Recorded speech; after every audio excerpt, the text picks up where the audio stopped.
Ces gens ne connaissent pas le quartier, ces gens ne connaissent pas les besoins des habitants du quartier. Aujourd'hui, le projet se fera.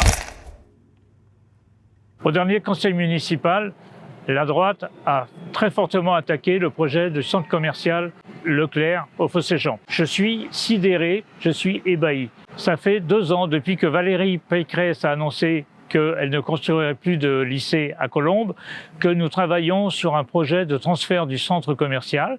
Tout le monde est content, tout le monde est satisfait et on a la droite qui nous dit « Oh ben non, on veut pas de projet commercial, oh ben non, on veut pas d'opération immobilière, oh ben non, on veut pas ceci, on veut pas cela ». Ces gens ne connaissent pas le quartier, ces gens ne connaissent pas les besoins des habitants du quartier. Et nous, vaille que vaille, eh bien, on avancera quand même sur notre projet, qui est un bon projet, un projet qui permet de défendre le commerce de proximité, de défendre les enseignes du quartier et de développer aussi ce quartier. Dès le lendemain du conseil municipal, nous recevions des appels des responsables du magasin Leclerc, inquiets quand même de la position prise par la droite locale, la droite qui veut venir en responsabilité, qui candidate aux élections municipales. Nous les avons rassurés en disant qu'il y aurait maintien de ce projet.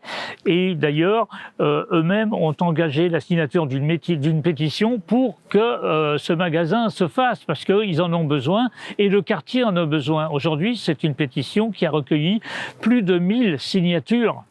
Plus de 1000 signatures en 2 jours, en 3 jours. Donc c'est un besoin et c'est vraiment le magasin, le projet dont on a besoin dans ce quartier. Devant la réaction outrée des habitants, ces élus d'opposition ont essayé de faire marche arrière. Mais on sait très bien que, de toute façon, ce qu'ils disent dans un sens, ce qu'ils disent dans l'autre n'a aucune valeur. De toute façon, ils ne connaissent pas le quartier, ils ne veulent pas que ce quartier bouge, ils considèrent que ce quartier n'est pas un quartier de Colombes. Eh bien, si, c'est un quartier de Colombes. Et aujourd'hui, quelles que soient les gesticulations de l'opposition municipale, eh bien, aujourd'hui, le projet se fera.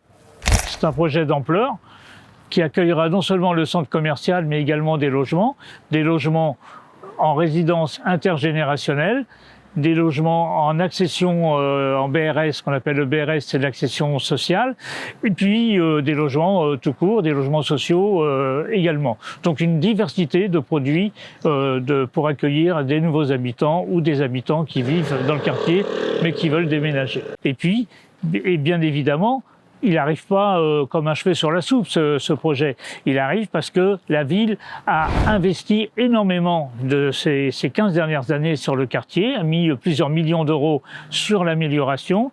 Et nous avons eu notamment récemment, en plus, l'école Langevin-Vallon, qui a été complètement rénové et transformé, un nouveau gymnase qui est en cours de construction qui sera livré au mois de septembre, et puis bien sûr tous les aménagements extérieurs. Et nous savons aussi que nous avons des questions de circulation. Le tramway est programmé pour dans quelques années, donc nous aurons à traiter le stationnement dans le quartier, et nous avons déjà annoncé dans des réunions publiques de concertation que nous avons quelques idées que nous mettrons aussi là en discussion avec les habitants, parce qu'il y a un réel besoin sur ces questions-là.